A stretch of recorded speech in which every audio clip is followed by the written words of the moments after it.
Welcome to my channel. আজকে তোমাদেরকে কন্যগড়ের শকুন্তলা মায়ের দর্শন করাতে চলে এসেছি।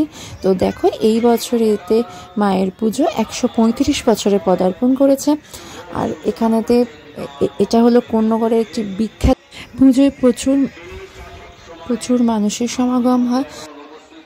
তো hi friends and good morning, যদিও এখন বলা যাবে না, এখন হলো গুড ইভিনিং। তো এখন বাজে 5টার মতো। তো এখন আমরা বেরোচ্ছি। এখন কোথায় যাচ্ছি, কি যাচ্ছি, আজকে একটা খুব বড় একটা পুজো আছে, সেখানে যাচ্ছি। তো তোমাদের সাথে পুরোটা শেয়ার করব, মানে চেষ্টা করবো যতটা সম্ভব, কারণ ওখানে মারাত্মক ভিড় হয়। এবং আমার ব্লগে এটা ফার্স্ট টাইম যে আমি ওখানকার পুজোটা কভার করছি। যদিও আমার মানে কি বলবো, আমার জন্মস্থান মানে আমি ওইখানকারই মেয়ে, কিন্তু এখনো অবধি আমার ব্লগে ওটা তোলা হয়নি। গত বছরও তোলা হয়নি, এর আগেও তোলা হয়নি। তো সেটা মানে যাই হোক, সেটা তোমাদেরকে ভালো করে দেখাবো, দেখিয়ে তারপর তোমাদের সাথে সেই সম্পর্কে ডিটেলসটা সব বলবো।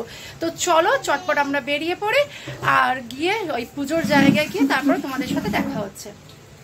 তো এবার চলো মায়ের দর্শন করায়। এখানে প্রচুর ভিড় হয়, দেখে বুঝতেই পারছো। আমার ভিডিওটা প্রচুর কাঁপছিল। তো যাই হোক, এখান দিয়ে মানে অনেক দূর থেকেই মাকে দেখতে পেয়েছি, তোমাদেরকে সেটাই শেয়ার করলাম, তোমরা দেখো। তো প্রচুর ভিড়। আর এটা হচ্ছে আজকে শনিবার, আজকে পুজো হয়েছে। গতকাল শুক্রবার রাত্রি 12টার পর থেকে জল ঢালা শুরু হয়, এবং শনিবার বেলা 12টার পর থেকে আবার পুজোর জন্য লাইন শুরু হয়। মানে শুক্রবার রাত 12টার থেকে শনিবার দুপুর 12টা অবধি জল ঢালা চলে। এখানে প্রচুর দণ্ডি খাটে, দণ্ডি দিয়ে সবাই এসে জল ঢালতে। এখানেতে তারপর থেকে মানে শনিবার দুপুর 12টার পর থেকে এখানে পুজোর জন্য লাইন দেওয়া হয়। প্রচুর দিক থেকে দেখো লাইন আসছে। তো মন্দিরের পাশে দিকে, সেখানে ডান পাশে এটা মন্দিরের, তো সেইখান থেকেও দেখো এখানেও প্রচুর সমস্ত ভক্তরা দাঁড়িয়ে রয়েছে পুজো দেওয়ার জন্য লাইন দিয়ে। এবং এই মন্দিরের ঠিক পিছন দিকটাতে এখানে রাত্রি 10টার পর থেকে, মানে যখন পুজো চলছে, মানে এখানে আছে ফার্স্টে হয় ক্ষীরের পাঁঠা বলি, তারপরে হয় চিনি পাঁঠা বলি। তো সেই পাঁঠাগুলি কমপ্লিট হয়ে গেলেই ঠিক রাত্রি 10টা থেকে এখানে চন্দ্রমিত্র দেওয়া শুরু হয়। আর এখানে দেখো মন্দিরের ঠিক সামনে এবং পাশে দুটো বড় বড় মাঠ রয়েছে, সেখানে প্রচুর ধরনের মেলা বসে, প্রচুর ধরনের রাইডস, খাবার দাবার, আর খেলনা, গয়নাগাটি, জিনিসপত্র, টুকিটাকি প্রচুর ধরনের জিনিস বসে। তো দেখতেই পাচ্ছ, আমরা পুজো ঠাকুর দেখে একটুখানি চট করে মেলাটাকে। এই পুজোটা এখানে খুব জাগ্রত পুজো। এখানে অনেক দূর দূর থেকেও লোক আসে এখানে পুজো দেওয়ার জন্য। তো আর এখানেতে প্রচুর পাঁঠা বলি হয়, মানে নাট।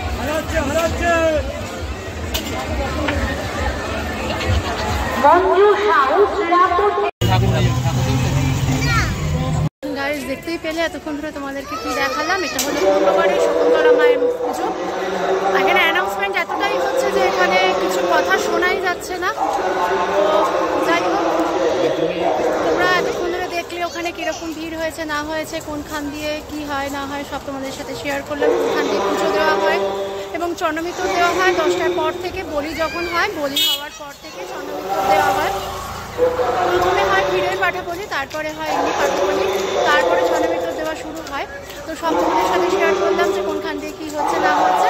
তো দেখতেই পেলে তোমাদের এতটাই পরিমাণে ভিড় হয় যে সেখানে কিছু করা যায় না, দাঁড়ানো মানে মুশকিল হয়ে যায়। যাই হোক, যদি আশা করি তোমাদের এই ব্লগটা ভালো লেগে থাকে, তাহলে প্লিজ এই ভিডিওটা লাইক করো। যারা চ্যানেলটিকে এখনও সাবস্ক্রাইব করেনি, তারা প্লিজ চ্যানেলটিকে সাবস্ক্রাইব করে দিও। তো চলো, আপাতত এখানে এখন অটোর জন্য ওয়েট করছি, বাড়ি যাবো। তো এবছরে পুজো দিতে পারিনি, কারণ প্রচুর ভিড় হয় এবং মেয়ে তো ছোটো, তাই জন্য ইচ্ছা আছে পরের বারে পুজো দেওয়ার। এত বছর এখানে পুজো দিয়েওছি। যাই হোক, চলো এখানকার মতো এখানে ভিডিওটা এন্ড করলাম।